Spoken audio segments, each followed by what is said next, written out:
सो है एवरीवन, आज के इस वीडियो में एक ऐसे एक्टर की बात करने वाला हूँ जिसका पूरा करियर कंट्रोवर्सी से घिरा हुआ है। उसकी लाइफ में जब भी कंट्रोवर्सी होती है तो वो उसका करियर ख़त्म होने की बजाय और भी ज़्यादा पीक पे चला जाता है। उसकी फिल्में हिट हो, फ्लॉप हो, चले ना चले, उससे उसके स्टारडम पे कोई फ़र्क नहीं पड़ता है। एक ऐसा एक्टर है वो। बॉक्स ऑफिस पे लगातार उसने 300 करोड़ की 3 फिल्में दी। एक छोटी सी फिल्म में साइड एक्टर से उसने अपना करियर शुरू किया था और आज वो हिंदुस्तान का सबसे बड़ा एक्टर में शामिल है। मैं बात कर रहा हूँ सलमान खान की। I love you all! दोस्तों, अब्दुल राशिद सलीम सलमान खान जो कि बॉलीवुड में एक राइटर के तौर पे एस्टेब्लिश थे। उनके बड़े बेटे हैं सलमान खान। उनके 4 और भाई बहन हैं। 90 के दशक में उन्होंने एक फिल्म से अपना बॉलीवुड डेब्यू किया था। इस फिल्म का नाम था बीवी हो तो ऐसी। उस फिल्म में उन्हें एक साइड कैरेक्टर के तौर पे लिया गया था। आरती, तुमने म्यूजिक क्यों बंद कर दिया? और उसके बाद आई नेक्स्ट उनकी फिल्म मैंने प्यार किया और रातों रात वो एक सेंसेशन बन गए। रातों रात एक वो सुपरस्टार बन गए। उस फिल्म का इतना क्रेज था। मेरे सवालों का जवाब दो। उसके बाद भी उनकी कई फिल्में आई, लेकिन कुछ छोड़ के ज़्यादातर मूवीज़ फ्लॉप रही। लेकिन उसके बाद आई एक और मूवी, हम आपके है कौन, राष्ट्रीय प्रोडक्शन की मूवी थी और ये मूवी रिलीज़ होती ब्लॉकबस्टर हो गई थी। इसकी स्टोरी, इसकी A to Z, इसमें सब कुछ सुपर हिट था। पहला पहला प्यार है, पहली पहली बार है। ऑडियंस ने, क्रिटिक्स ने, दोनों ने ही इस मूवी को बहुत ज़्यादा प्यार दिया और उस वक्त की इंडिया की सबसे बड़ी मूवी बन गई थी ये। हर घर में सलमान खान का नाम हो गया। हर घर, मतलब हर जनरेशन से, छोटा हो या बड़ा हो, हर कोई सलमान खान को जानने लगा। हर कोई सलमान खान का फैन बन गया इस मूवी के बाद। फिर इसके बाद आई मूवी हम साथ साथ है। ये भी राष्ट्रीय प्रोडक्शन की ही मूवी थी और ये भी एक फैमिली एंटरटेनर थी, फुल टू फैमिली एंटरटेनर थी और ये भी रिलीज़ होते ही ब्लॉकबस्टर बन गई। लेकिन इस फिल्म के दौरान एक हादसा हुआ जिसने सलमान खान की ज़िंदगी पूरी तरीके से बदल कर रख दी। The lead star of the film, Salman Khan, was accused of poaching black bucks while shooting for the film in Rajasthan in 1998. इस फिल्म की शूटिंग के दौरान सलमान खान के ऊपर ब्लैक बक केस का चार्ज लगा। जो ब्लैक हिरन है उसका शिकार सलमान खान ने किया, जो कि इंडिया में उसका शिकार करना बैन है और बिश्नोई समाज में उस बक को सैक्रेड माना जाता है। इस वजह से पूरे राजस्थान में, पूरे देश में सलमान खान का बहुत विरोध हुआ और उनके ऊपर केस भी बना। लेकिन ये एक ऐसा बॉलीवुड एक्टर है, एक ऐसा बॉलीवुड स्टार है जिसके ऊपर जब भी कोई भी प्रॉब्लम आती है, कोई भी मुसीबत आती है, तो वो मुसीबत से, मतलब वो उसका करियर ख़त्म नहीं होता है और भी बड़ा स्टार बन जाता है। जब भी कंट्रोवर्सीज हुई उसके साथ, उस कंट्रोवर्सी से उभर के और भी बड़ा स्टार बना है।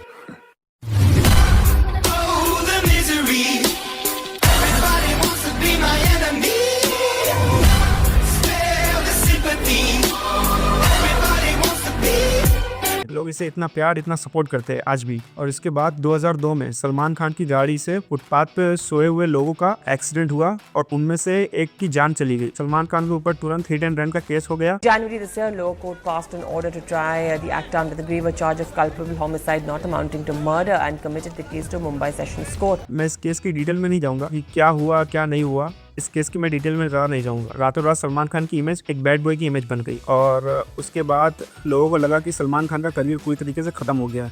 लेकिन उसके बाद आ गई नेक्स्ट ईयर सलमान खान की नेक्स्ट मूवी तेरे नाम।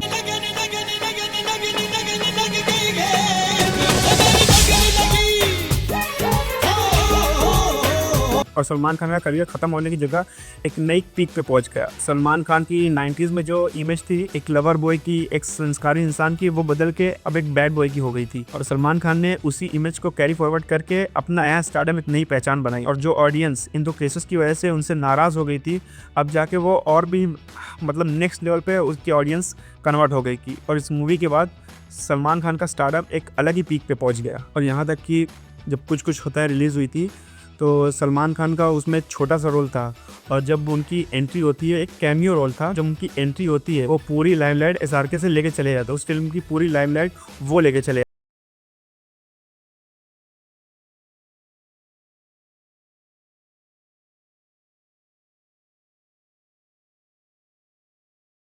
हुआ था पठान में। जब सलमान खान का कैमियो पठान में हुआ था तो वो SRK से पूरी लाइमलाइट लेके चले गए थे। और एक बार सलमान खान के बारे में एक डायरेक्टर ने ये कहा, अगर ये लड़का स्टार बन गया, तो मैं फिल्में बनाना छोड़ दूंगा। और जानते हैं उसके बाद क्या हुआ? उस डायरेक्टर ने उसके बाद फिल्म बनाना छोड़ दिया। हमारे डायरेक्टर साहब ने चैलेंज दिया मेरे को, अगर ये स्टार बन गया तो मैं इंडस्ट्री छोड़ दूंगा।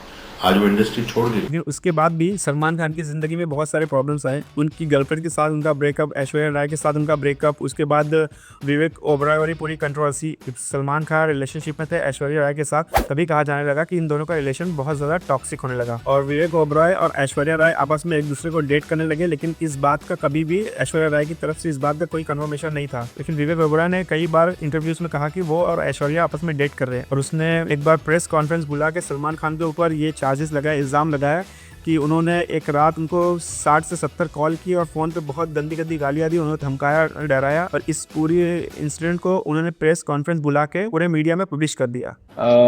Salman Khan called me on my phone. उन्होंने मुझे मेरे मोबाइल पे फ़ोन किया डायरेक्टली और मैंने फ़ोन उठाया। मुझसे बात करने लगे। शुरुआत में ही जब उन्होंने बात की तो मुझे लगा कि उन्होंने खूब शराब पी रखी थी, शराब के नशे में धुत थे।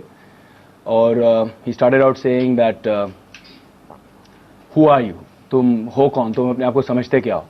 और इसके बाद ये चीज़ विवेक ओबराय के ऊपर ही बैकफायर कर दी और विवेक ओबराय को इंडस्ट्री से काम मिलना बंद हो गया। लेकिन विवेक ओबराय ने बाद में जाके बोला कि सलमान ने कभी भी किसी एक्टर या डायरेक्टर को उनके साथ काम करने से मना नहीं किया था। लेकिन उनकी इमेज, उनका वो इतने बड़े स्टार थे कि लोग विवेक ओबराय के साथ काम नहीं करना चाहते थे। अगर उनको लगा कि अगर विवेक ओबराय के साथ वो लोग काम करेंगे तो सलमान मेरे साथ काम नहीं करेगा, हमारे साथ काम नहीं करेगा। सलमान डिफेंस उन्होंने कभी भी हमसे नहीं कहा कि विवेक से बात मत करो। मुझे नहीं लगता कि वो कहते भी होंगे, बट वो नहीं, लोग अपने आप से ही डिफेंस सोचकर, वो एटलीस्ट मुझसे तो उन्होंने कभी भी नहीं कहा है। तो इस वजह से विवेक ओबराय को इंडस्ट्री से बाइकआउट कर दिया गया था। और तेरे नाम के बाद भी सलमान खान की बहुत सारी मूवीज आई, उसमें से कुछ हिट हुई, कुछ फ्लॉप हुई, कुछ ब्लॉकबस्टर भी हुई। और उसके बाद आई 2008 की वो कटरीना की बर्थडे पार्टी, जिसमें सलमान और शाहरुख का एक झगड़ा हुआ था। और बात यहाँ तक पहुँच गई थी, सलमान और शाहरुख हाथापाई पे उतर आए और पूरी बॉलीवुड इंडस्ट्री उस वक्त दो हिस्सों में बढ़ गई थी। एक साइड सलमान का, एक साइड शाहरुख का। Salman Khan lived up to his reputation once again. On Wednesday night, Salman found himself in a brawl with the King Khan himself, Shah Rukh. Katrina और हर तरफ मीडिया में यही न्यूज़ थी उस वक्त की, ये सबसे बड़ी न्यूज़ बन रही थी। सलमान और शाहरुख का झगड़ा हो गया और कई सालों के बाद इन दोनों का बाबा सिद्दीकी की इफ्तार पार्टी में एक बार फिर से ये लोग साथ आए। और इसके बाद भी, झगड़ा होने के बाद भी, ये दोनों कभी भी मीडिया में एक दूसरे के खिलाफ कभी भी कुछ बुरा बोलते हुए नहीं दिखे। सलमान हमेशा शाहरुख के बारे में अच्छे ही बोलता था और शाहरुख हमेशा सलमान के बारे में अच्छे ही बोलता था। कभी एक दूसरे की बुराई मीडिया में इन दोनों ने नहीं की। 2009 से 2017 तक उन्होंने बॉक्स ऑफिस पर रूल किया। 2002 में उनकी फिल्म आई वांटेड और सलमान खान, लोगों ने पहली बार उन्हें फुल टू एक्शन हीरो के तौर पर देखा और वांटेड ही वो मूवी बनी जिसने बॉलीवुड में एक्शन मसाला एंटरटेनर की शुरुआत की। वांटेड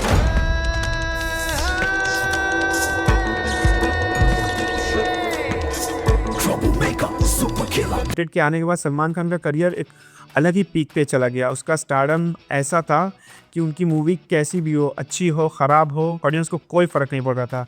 ऑडियंस सिर्फ जा रही थी बॉक्स ऑफिस में, सिनेमा में सलमान खान को देखने। मूवीज़ कैसी भी हो, कोई फ़र्क नहीं पड़ता। लेकिन उसी बीच सलमान खान ने ऐसी ऐसी मूवीज़ की, उनके करियर की बेस्ट ही जाने लगी। उसमें आई बजरंगी भाईजान, सुल्तान, टाइगर जिंदा है। ये सब मूवीज़ ऐसी थी कि ऑल टाइम ब्लॉकबस्टर की लिस्ट में मूवी शामिल हो गई और लगातार 3 मूवीज़ 300 करोड़ क्लब में शामिल हुई।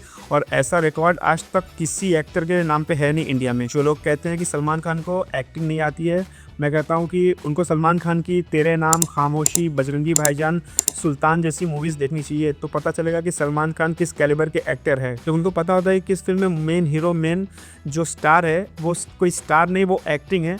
तो उसमें वो बखूबी एक्टिंग करना जानते हैं और वो करते भी है, जो कि मसाला एंटरटेनर में एक्टिंग इतना बड़ा प्लस पॉइंट नहीं होता है। वो स्टारडम, वो स्टार के दम पे चलती है मूवीज़, तो उसमें एक्टिंग वो उनकी 19-20 रहती है। पर 2017 के बाद से सलमान खान का एक डाउनफॉल फिर से शुरू हो गया है। डाउनफॉल मतलब उनका डाउनफॉल नहीं, मतलब वो जो मूवीज़ पिक कर रहे हैं वो मूवीज़ उतनी कुछ खास है नहीं। 2017 के बाद आई रेस 3, राधे, किसी का भाई किसी की जान, और 2025 में आई सिकंदर, जो कि मूवीज़ बहुत ख़राब थी। लेकिन इतनी ख़राब मूवीज़ होने के बावजूद भी हर मूवी ने बॉक्स ऑफिस पे अच्छा खासा मतलब पैसा कमाया। हर मूवी ने 100 करोड़ से ज़्यादा इंडिया में पैसा कमाया। लेकिन ना सलमान खान के फैंस को, ना नॉर्मल ऑडियंस को और ना ही क्रिटिक्स को ये मूवीज़ पसंद आ रही है। लेकिन इसके बाद भी सलमान खान के स्टारडम में कोई भी फ़र्क नहीं पड़ा है। इस बंदे का स्टारडम इसकी मूवीज़ से नहीं है, जो पर्सनल लाइफ में सलमान खान का जैसा ऑरा है उस वजह से ये इतना बड़ा सुपरस्टार है। बॉलीवुड में जितना उतार और चढ़ाव सलमान खान ने देखा है, शायद ही किसी एक्टर या किसी भी बॉलीवुड से जुड़ा हुआ व्यक्ति ने देखा होगा। 2008 में पार्टनर की शूटिंग के दौरान उन्हें पता चला कि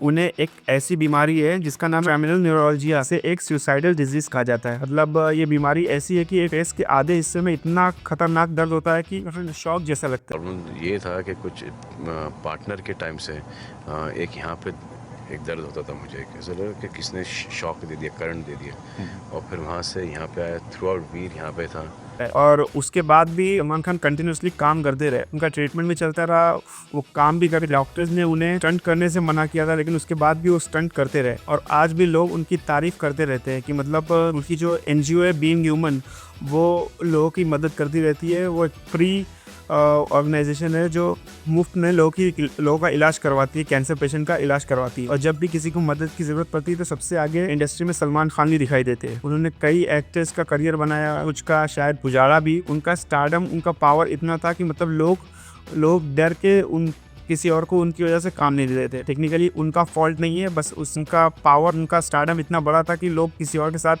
जिसकी उनके साथ अनबन है उसके साथ काम ही नहीं करना चाहते थे। YRF जो एक समय पीक पे था और जब उसका डाउनफॉल आया तो वो कभी सलमान खान के साथ काम नहीं करना चाहता था कि उसको लगता था कि ये गरीबों का सुपरस्टार है, इसको सिर्फ गरीब लोग देखते हैं उसका। लेकिन जब डाउनफॉल आया, उनके भी बुरे वक्त में उनके साथ काम करने वाला था सलमान खान, जो कि उनकी मूवी थी एक था टाइगर।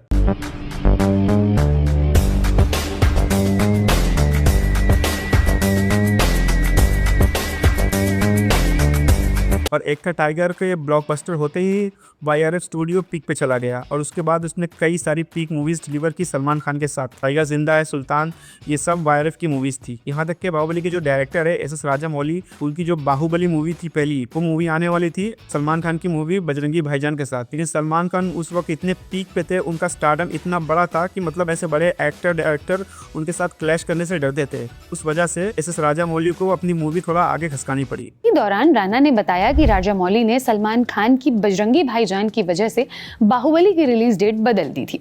और तो और उसके बाद भी जब उनकी मूवी RRR आई नॉर्थ में, उस मूवी की मार्केटिंग करने के लिए SS राजामौली ने सलमान खान को इनवाइट किया।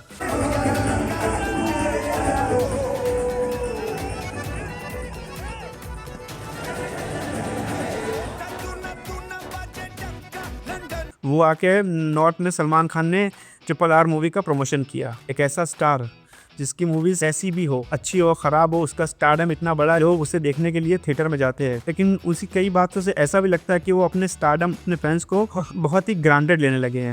उनका एक स्टेटमेंट था, मेरी मूवी कैसी भी हो, ऑडियंस 100 करोड़ तो करवा ही देती है। वो ठीक है, आपका स्टारडम इतना बड़ा है, आपको देखने के लिए लोग जाएंगे, लेकिन इस स्टेटमेंट से कई सारे फैन का दिल दुखा था। और जब सिकंदर मूवी आई थी उसके बाद फैंस खुद सलमान खान के रेसिडेंट गए थे सलमान खान से मिलने के लिए, और सलमान खान ने ये बात मानी कि हाँ, ये मूवी शुरुआत से मुझे थोड़ी ऑफ लग रही थी, शायद ये मूवी चलेगी नहीं चलेगी। ये मूवी, उनका ये मानना था कि हाँ, इस मूवी में बहुत गलतियाँ हुई है, ये वो बात एक्सेप्ट करते हैं। और शायद आने वाली उनकी मूवी गलवान से तो ऑडियंस को कुछ खास उम्मीदें है नहीं, लेकिन फिर भी शायद वो ऑडियंस को गलत प्रूफ करे और गलवान उनका कमबैक रहे। कमबैक की ज़रूरत उन्हें है नहीं, क्योंकि जब उनकी ख़राब से ख़राब फिल्में भी अच्छा खासा बॉक्स ऑफिस पर कलेक्शन कर रही है, उन्हें बस ज़रूरत है एक अच्छी फिल्म की। जब एक अच्छी फिल्म आएगी तब डेफिनेटली सलमान खान से एक बार बॉक्स ऑफिस पर रूल करने के लिए रेडी हो गए। तो आप लोगों का क्या कहना है? आप मेरे इस वीडियो पे मतलब सोचते हो क्या नहीं सोचते हो, आप मुझे कमेंट में बताइए। बाकी मिलते हैं नेक्स्ट ऐसे किसी वीडियो पे।